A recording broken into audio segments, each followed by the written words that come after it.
Hello and welcome back to our YouTube channel. आज की इस वीडियो में हम जानेंगे कि विदेशों में एक्सपोर्ट की हुई भारतीय चाय को वापस भारत भेजा जा रहा है। इसके साथ हम जानेंगे सबसे ज्यादा मात्रा में चाय एक्सपोर्ट करने वाले देश कौन कौन से हैं, भारत किन किन देशों को चाय एक्सपोर्ट करता है, कौन कौन से देश सबसे ज्यादा मात्रा में चाय का आयात करते हैं, क्यों भारतीय चाय अंतर्राष्ट्रीय स्टैंडर्ड के अनुसार सही नहीं है। चलिए शुरू करते हैं। और हाँ, अगर अभी तक आपने चैनल को सब्सक्राइब नहीं किया है तो जल्दी से सब्सक्राइब कर लीजिए ताकि जब भी नई वीडियो आए तो आपके पास में इंस्टेंट नोटिफिकेशन पहुंच जाए।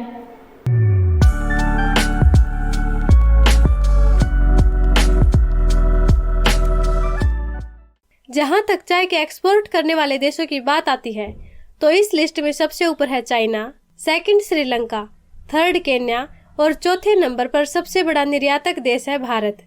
इसके बाद थोड़ी थोड़ी मात्रा में पोलैंड, जापान, यूके, यूएस और नीदरलैंड आते हैं। अब बात आती है कि वे कौन कौन से देश हैं जो सबसे ज्यादा मात्रा में चाय का आयात यानी इंपोर्ट करते हैं। तो इस लिस्ट में सबसे ऊपर है पाकिस्तान, जो कि टोटल चाय का 8.9% हिस्सा इंपोर्ट करता है। फिर 7.1% के साथ यूएस का नंबर आता है, 6.2% के साथ रशिया, 5.2% के साथ यूके, 3.7% के साथ सऊदी अरबिया, 3.5% के साथ ईरान, 3.3% के साथ हांगकांग, चाइना। ये चाय के प्रमुख आयातक देश हैं। भारत से चाय आयात करने वाले प्रमुख देश हैं चाइना और ईरान। इसके अलावा इजिप्ट और यूरोपियन यूनियन के कुछ देश भी भारत से चाय का आयात करते हैं। अब जानते हैं ग्लोबल मार्केट में चाय के प्रोडक्शन की मार्केट वैल्यू कितनी है। 2022 के अकॉर्डिंग यह है 229.3 बिलियन यूएस डॉलर है, जो कि 2025 तक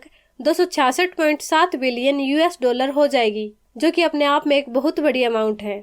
अब जानते हैं क्यों एक्सपोर्ट की हुई भारतीय चाय को वापस भारत भेजा जा रहा है। भारत में चाय एक्सपोर्ट करने के मामले में आसाम और वेस्ट बंगाल टॉप पर आते हैं। इन दिनों ग्लोबल वार्मिंग का इम्पैक्ट बहुत ज्यादा हो रहा है, जिसके कारण मौसम में बहुत ज्यादा बदलाव हो रहा है, जिससे कहीं पर सूखा पड़ रहा है तो कहीं पर बाढ़ का खतरा मंडरा रहा है। और इसी ग्लोबल वार्मिंग के कारण जो चाय की खेती है वह भी प्रभावित हो रही है। चाय की खेती के प्रभावित होने के कारण होने वाले नुकसान से बचने के लिए अत्यधिक मात्रा में रासायनिक खाद और कीटनाशकों का प्रयोग किया जा रहा है। और वैज्ञानिकों के अनुसार कीटनाशकों का प्रयोग करने के बाद 10 से 20 दिनों तक पत्तियों को तोड़ना नहीं चाहिए। इसी कारण भारतीय चाय इंटरनेशनल स्टैंडर्ड के अकॉर्डिंग सही नहीं है। और पत्तियों को 10 से 20 दिनों के टाइम पीरियड से पहले ही तोड़ देने से जो रासायनिक खाद व कीटनाशकों का प्रयोग किया हुआ होता है उसका प्रभाव पत्तियों में रह जाता है। और ऐसी कीटनाशकों वाली चाय पीने से कीटनाशकों की काफी बड़ी मात्रा हमारे शरीर में मौजूद रहती है,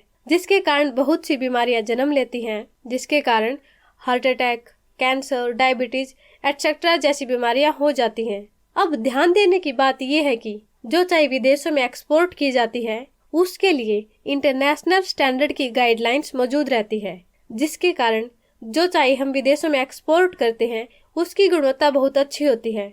लेकिन जिस चाय की खपत देश में होती है उसकी क्वालिटी इंटरनेशनल गाइडलाइंस के अकॉर्डिंग नहीं होती और इंटरनेशनल गाइडलाइंस के स्टैंडर्ड के हिसाब से काफी लो क्वालिटी की होती है, जो कि आम नागरिक के स्वास्थ्य पर काफी बुरा प्रभाव डालती है। अब बात आती है इन सब परिस्थितियों से कैसे बचा जा सकता है। इसके लिए जरूरत के हिसाब से ही रासायनिक खाद व कीटनाशकों का प्रयोग करना चाहिए व जैविक कृषि की ओर ध्यान देना चाहिए। और सरकार के द्वारा किसानों को जैविक कृषि के लिए प्रोत्साहित करने के साथ साथ जैविक कृषि से संबंधित काफी योजनाएं भी चलानी चाहिए। आपको इन्फॉर्मेशन कैसी लगी कमेंट सेक्शन में जरूर बताएं। वीडियो को लाइक करें, शेयर करें और चैनल को सब्सक्राइब करें। Thank you.